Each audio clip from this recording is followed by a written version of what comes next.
김용춘, 김용춘, 황용사 목탑 공사 총책임자, 삼국 통일을 설계한 숨은 손. 오프닝 콜론 역사는 그의 이름을 기억하지 않는다. 마침표 시간의 흔적을 따라가며 사라진 이야기들을 다시 꺼내는 시간입니다. 마침표 654년, 신라의 세왕이 즉위했습니다. 태종무열왕 김춘추. 진골 출신으로는 신라 역사상 최초로 왕위에 오른 인물입니다. 즉위 직후 그가 가장 먼저 한 일이 있었습니다. 이미 세상을 떠난 자신의 아버지를 왕으로 추봉하는 것이었습니다. 무능대왕 혹은 무능갈문왕. 삼국유사 왕력과 삼국사기가 각각 다르게 기록하는 이 칭호는 살아서 왕이 되지 못한 사람에게 아들이 죽어서 올린 이름이었습니다. 마침표 그 아버지의 이름이 김용춘입니다. 황용사 9층 목탑. 높이 80m, 당시 동아시아에서 가장 높은 목주 건물. 그 탑을 세운 것은 백제의 장인 아비지였습니다. 그 탑을 기획한 것은 자장율사였습니다. 그렇다면 그 탑의 공사 현장을 직접 지휘하고 신라장인 200명을 이끌고 강군으로서 공사 전체의 책임을 맡은 사람은 누구였을까요? 마침표 삼국유사와 찰주봉기는 그 이름을 기록합니다. 이참 김용춘. 이차는 신라 17등 관등 중 2등에 해당하는 최고위 관직입니다. 신라에서 왕 다음으로 높은 자리의 사람이 직접 공사 현장에 나왔습니다. 그런데 우리는 그를 잘 모릅니다. 아비지를 이야기할 때 함께 언급되지만 주인공이 되는 일은 없었습니다.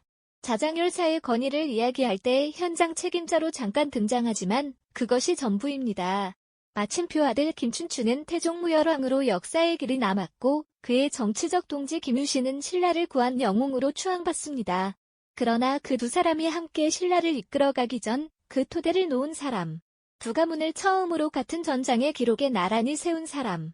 황용사 탑이 세워지던 그날 현장에서 먼지를 뒤집었으며 서 있었던 사람. 마침표 그가 김용춘이었습니다.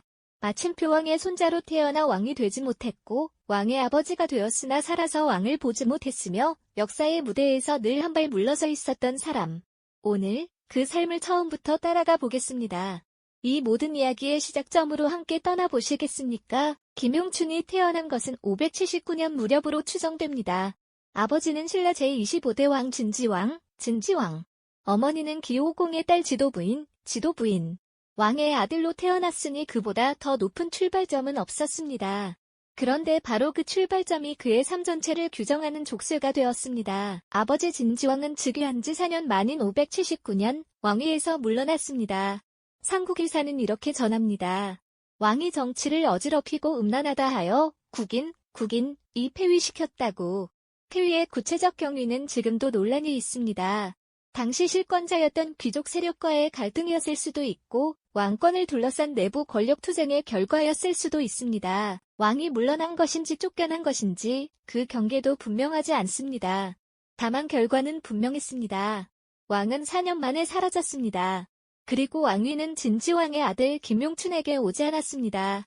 진지왕의 형 동륜태자의 아들, 즉 진지왕의 조카 백정이 왕위를 이었습니다. 그가 진평왕입니다. 진평왕은 즉위하면서 자신의 직계 후손만이 성골로서 왕위를 계승할 수 있다는 원칙을 세웠습니다.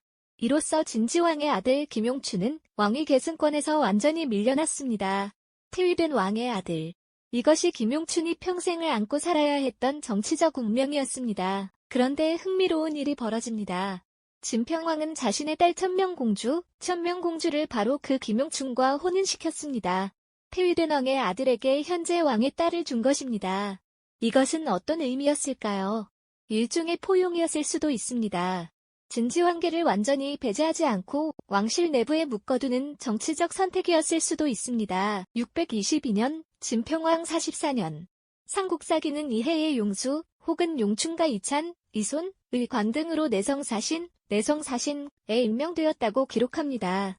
이찬은 신라 17등 관등 중 2등. 왕 다음의 최고위 관직입니다. 퇴위된 왕의 아들이라는 불리한 출발에도 불구하고 그는 어느 사이에 신라 귀족 사회에서 최상위 위치까지 올라와 있었습니다. 그런데 이 기록에는 한 가지 흥미로운 문제가 있습니다. 622년 내성사신 임명 당시의 관등은 이찬 2등인데 629년 랑비성 전투 기록에서는 파진찬 4등으로 나옵니다. 관등이 낮아진 것입니다. 이것이 용수, 용춘 동일인설의 의문을 제기하는 근거 중 하나입니다. 승진이 아니라 강등된 것인지 아니면 기록 오류인지 혹은 실제로 두 사람이 별개의 인물인지 지금으로서는 어느 쪽도 확정할 수 없습니다. 내성사신이라는 직책이 흥미롭습니다. 내성이란 왕실 관련 업무 전반을 총괄하는 기관입니다. 대국, 양국, 사량궁, 신라 왕실의 세 궁궐을 모두 관장하는 것이 이 직책의 임무였습니다. 왕의 측근 중에 측근, 왕실의 모든 살림을 들여다볼 수 있는 자리, 국가의 공식 행정보다 왕실 내부의 신인과 밀착해서 비롯되는 권력이었습니다. 생각해보면 이것이 김용춘의 전략이었을 수 있습니다. 왕위 계승권을 잃은 사람이 공식적인 군사권이나 외교권을 통해 권력을 키우는 것은 위험한 일이었습니다. 그것은 왕을 위협하는 것으로 보일 수 있었습니다. 하지만 왕실의 살림을 맡는다는 것은 달랐습니다. 충성의 표시이면서 동시에 왕실 내부 깊숙이 들어가는 방법이었습니다. 진평왕의 사위로서 그리고 내성사신으로서 그는 왕실 권력의 중심부의 자리를 잡았습니다. 그리고 이 자리는 단순한 살림꾼이 아니었습니다. 왕실의 세 궁궐을 모두 관장한다는 것은 신라 최고 권력이 일상을 가장 가까이서 보고 들을 수 있다는 것을 의미했습니다. 어떤 귀족이 왕의 신임을 얻고 있는지, 어떤 세력이 부상하고 있는지, 어디서 균열이 생기고 있는지, 그는 그 모든 것을 볼 수 있는 자리에 있었습니다. 하지만 그 역시 알고 있었을 것입니다. 이 자리는 권력의 중심이 아니라 권력의 주변이라는 것을, 폐위된 왕의 아들에게 허용된 공간의 한계가 어디인지를, 그리고 그 한계를 넘으려면 무언가 다른 것이 필요하다는 것을, 그 무언가가 629년 가을에 찾아왔습니다. 629년 진평왕 51년 가을 8월 신라군이 고구려의 낭비성을 공격했습니다. 삼국사기 신라본기는 이렇게 전합니다. 왕이 대장군 용춘과 서연, 부장군 유신을 보내 고구려의 낭비성을 침공하였다고. 그런데 같은 삼국사기의 김유신 열전은 이 전투의 총사령관으로 이찬 임말리를 따로 기재하고 있습니다. 신라본기와 열전 사이의 기록 차이입니다. 학계에서는 신라본기가 후대의 태종무열왕의 아버지인 김용춘을 전면에 내세운 것으로 보는 시각이 있습니다. 어느 쪽이 더 정확한지는 단정하기 어렵습니다. 낭비성 전투는 처음에 신라군이 불리했습니다. 고구려군이 성에서 나와 진을 치자 신라 병사들은 그 기세에 눌려 싸울 엄두를 내지 못했습니다. 이 순간 부장군 김유신이 홀로 적진으로 돌입했습니다. 적장에 목을 베어 들고 돌아오는 김유신을 보고 신라군의 사기가 살아났습니다. 결국 신라가 낭비성을 함락시켰습니다. 낭비성 전투는 두 가문이 처음으로 같은 전장의 기록에 나란히 등장한 사건이었습니다. 진지왕계를 대표하는 김용춘, 그리고 금관가야계를 대표하는 김서영과 그의 아들 김유신, 신라의 구귀족 주류에서 어느 정도 비껴져 있었던 두 집안이 이 전투를 계기로 서로를 더 깊이 알아보았습니다. 이 전투 이후 두 집안의 결합이 깊어집니다. 훗날 김용춘의 아들 김춘추가 김유신의 여동생 문명 부인과 혼인하면서 두 가문은 혈연으로 이어집니다. 삼국통일이라는 대업은 이 두 가문의 결합에서 비롯되었고 그 결합의 역사적 기록이 629년 낭비성의 전장에서 시작되었습니다. 645년 선덕여왕 14년 황룡사 9층 목탑 공사가 시작됩니다. 자장열사의 건의로 선덕여왕이 결단을 내렸고 백제에서 장인 아비지를 초청했습니다. 그리고 공사 전체를 감독하는 강군으로 이찬 김용춘이 임명되었습니다. 셀주본기는 이를 이렇게 기록합니다. 선덕왕의 명을 받고 황룡사 9층 목탑에 건립을 주관하였다고. 삼국유사는 한 걸음 더 나아가 구체적인 숫자를 전합니다. 김용춘이 소장 200명을 이끌었다고. 이 200명은 아비지가 데려온 백제 기술자들이 아니었습니다. 신라 측 장인들이었습니다. 생각해 보십시오. 높이 80m의 목조 건물을 세운다는 것이 어떤 일인지를. 오늘날도 80m 높이의 건물을 세우는 것은 간단한 일이 아닙니다. 1400년 전에는 어떠했을까요? 수십만 개의 목재를 베어 운반하고 가공해야 했습니다. 그것이 김용춘이 한 일이었습니다. 아비지가 기술의 언어를 말했다면 김용춘은 행정과 지휘의 언어로 그것을 현실화했습니다. 탑이 완성되었을 때 아비지의 이름이 기억되는 것은 당연한 일이었습니다. 하지만 아비지가 그 기술을 마음껏 펼칠 수 있도록 현장을 만들고 유지한 사람이 김용춘이었습니다. 그런데 이 공사에는 단순한 건축 이상의 의미가 있었습니다. 이미 642년에 백제 의자왕이 신라 서쪽 40여 성을 빼앗고 대하성을 함락시켰습니다. 신라는 극도의 위기 속에 있었습니다. 그런 상황에서 황룡사 9층 목탑을 세운다는 것. 이것은 단순한 종교 건축이 아니었습니다. 신라가 무너지지 않는다는 선언이었습니다. 645년 탑이 완성됩니다. 그것이 기록에 남아있는 김용춘의 마지막 행적입니다. 645년 이후 김용춘은 기록에서 사라집니다. 삼국사기에도 삼국유사에도 그 이후 그의 이름은 나타나지 않습니다. 황룡사 탑 공사를 마친 뒤 언제 세상을 떠났는지, 어디서 어떻게 마지막을 맞았는지 우리는 알 수 없습니다. 단지 그의 아들 김춘추가 654년 왕으로 즉위했을 때 그는 이미 세상에 없었다는 것만 알 수 있습니다. 살아있었다면 왕의 아버지로 기록에 남았을 테니까요. 그가 사라진 이유에 대해서는 여러 가지 추측이 가능합니다. 647년 손덕여 왕이 세상을 떠났습니다. 같은 해상대 등 비담의 반란이 일어났습니다. 신라는 격동의 시기를 맞았습니다. 김용춘이 이 혼란 속에서 어떤 역할을 했는지 또는 하지 못했는지 기록은 전하지 않습니다.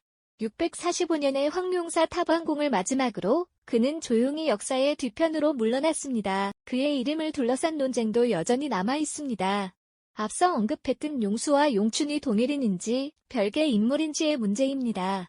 화랑세기는 두 사람을 형제로 기록하고 용수가 먼저 죽은 뒤 용춘이 형수 천명공주와 혼인하여 김춘추를 양자로 삼았다고 전합니다. 김용춘을 이해하려면 그가 남긴 두 가지 유산을 봐야 합니다.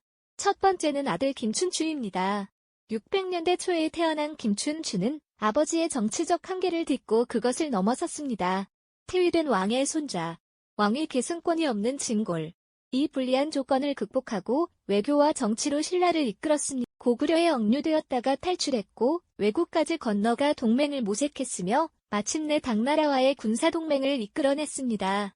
그리고 654년 진골 최초의 왕이 되었습니다. 그런데 이 모든 것이 가능했던 데는 아버지 김용춘이 622년부터 닦아놓은 기반이 있었습니다. 내성사신으로 왕실 내부의 자리를 잡은 것, 629년 낭비성 전투에서 지휘관으로 인정받은 것, 그리고 그 전투에서 김서연, 김유신 부자와 처음으로 역사 기록에 나란히 이름을 남긴 것. 이것들이 쌓여 김춘추가 활동할 수 있는 토대가 되었습니다. 두 번째 유산이 바로 이것입니다. 진지왕계와 금관가야계의 결합. 김용춘과 김서연이 629년 낭비성 전장에서 나란히 기록되었고 그 인연이 깊어지면서 훗날 김춘추와 문명 부인의 혼인으로 이어졌습니다. 이 혼인은 단순한 혼사가 아니었습니다. 왕실 반계로 밀려난 진지왕계와 가야 출신이라는 약점을 안고 있던 금관가야계가 서로의 부족함을 채우는 정치적 동맹이었습니다. 진지왕계는 왕실의 혈통을, 금관가야계는 군사적 능력을 서로에게 내어주었습니다. 그 결합이 결국 660년 백제 멸망과 668년 신라의 삼국 통일을 만들어냈습니다. 김용춘의 삶을 관통하는 하나의 질문이 있습니다. 그는 주인공이었을까요? 조연이었을까요? 왕의 손자로 태어났지만 왕이 되지 못했습니다. 왕의 사위가 되었지만 권력의 중심이 되지 못했습니다. 전쟁터에 나갔지만 영웅이 된 것은 부장군이었습니다. 황룡사 탑을 세웠지만 기억되는 것은 기술자였습니다. 아들은 왕이 되었지만 그는 이미 세상에 없었습니다. 그러나 달리 보면 이렇습니다. 그는 매 순간 정확히 자신이 있어야 할 자리에 있었습니다. 내성사신으로 왕실 내부를 지켰고 낭비성 전투에서 지휘관으로 두 가문을 역사의 기록관으로 함께 불러들였으며 황룡사 탑 공사에서 강군으로 신라가 무너지지 않는다는 것을 세상에 선언했습니다. 그 모든 자리에서 그는 흔들리지 않았습니다. 태위된 왕의 아들이라는 꼬리표를 달고 왕위 계승권도 없이 그러나 신라 최고위 관직까지 올라 왕실의 신임을 받으며 전쟁을 지휘하고 국가 최대의 건축 공사를 완수했습니다. 그것이 김용춘이 걸어온 길이었습니다. 역사는 때로 주인공보다 그 주인공이 설 수 있도록 무대를 만든 사람을 잇습니다. 김용춘이 그런 사람이었을 것입니다. 삼국통일이라는 대서사의 서막을 준비한 사람. 그 이름이 흐릿하게 남아있는 것은 어쩌면 그가 그만큼 조용하고 묵묵하게 자신의 역할을 했기 때문일지도 모릅니다. 글로진 콜론왕이 되지 못한 왕의 아버지 마침표 654년 김춘추가 왕위에 올랐습니다. 마침표 즉위 직후 그가 가장 먼저 한 일, 아버지를 추봉하는 것이었습니다. 마침표 삼국사기는 무능대왕으로 삼국유사 왕력은 무능갈문왕으로 기록합니다. 마침표 두 기록이 칭호를 달리 전하는 것 자체가 이 사람이 살아서 공식적 왕위를 갖지 못했음을 반증합니다. 마침표 살아서 왕이 되지 못한 아버지에게 아들이 죽어서 왕의 이름을 올렸습니다. 마침표 그리고 687년 신문왕 때 종묘에 모셔지는 5왕 중 한 자리를 차지했습니다. 마침표 살아서는 왕이 아니었지만 죽어서는 왕들의 반열에 올랐습니다. 경주 어딘가에 그의 무덤이 있을 것입니다. 하지만 어디인지 우리는 모릅니다. 마침표 기록이 없습니다. 아들의 무덤은 있습니다. 무열왕릉. 마침표 경주 서학에 우뚝 서 있는 그 능침은 신라 왕릉 중 몇 안 되는 주인이 확인된 것입니다. 마침표 하지만 아버지의 무덤은 없습니다. 혹은 있어도 우리가 모릅니다. 우리에게 남겨진 질문들이 있습니다. 마침표 역사에서 주인공이 된다는 것은 무엇인가? 대업을 이룬 사람인가? 아니면 그 대업이 가능하도록 토대를 놓은 사람인가? 마침표 폐위된 왕의 아들로 태어나 왕이 되지 못하고 왕의 아버지가 된 그 삶은 실패인가 성공인가? 마침표 그리고 황룡사탑이 세워지던 645년 그 현장에서 먼지를 뒤집어쓰며 200명의 장인들을 이끌던 그는 어떤 꿈을 꾸었을까? 경주 황룡사터에는 지금도 주추돌만 남아있습니다. 마침표 김용춘이 강군으로서 세운 그 탑이 서 있던 자리에 마침표 탑은 사라졌지만 주추돌은 남았습니다. 마침표 어쩌면 김용춘이라는 사람도 그런 존재였을 것입니다. 마침표 눈에 띄지 않지만 모든 것이 그 위에 서 있는 주춧돌. 마침표 아들의 왕좌도 신라의 삼국통일도 결국은 그가 생애 내내 조용히 놓아온 그 주춧돌 위에 세워진 것이었습니다. 사라졌지만 잊히지 않는 김용춘의 꿈, 그 이야기를 여기서 마칩니다. 마침표 바람이 불어오는 서라벌 들판인 황룡사터에는 선생님을 기다리며 오늘도 말 없는 역사를 이어가고 있습니다. 마침표 시청해주셔서 감사합니다. 구독과 좋아요, 응원의 댓글은 한국사 자랑에 큰 힘이 됩니다.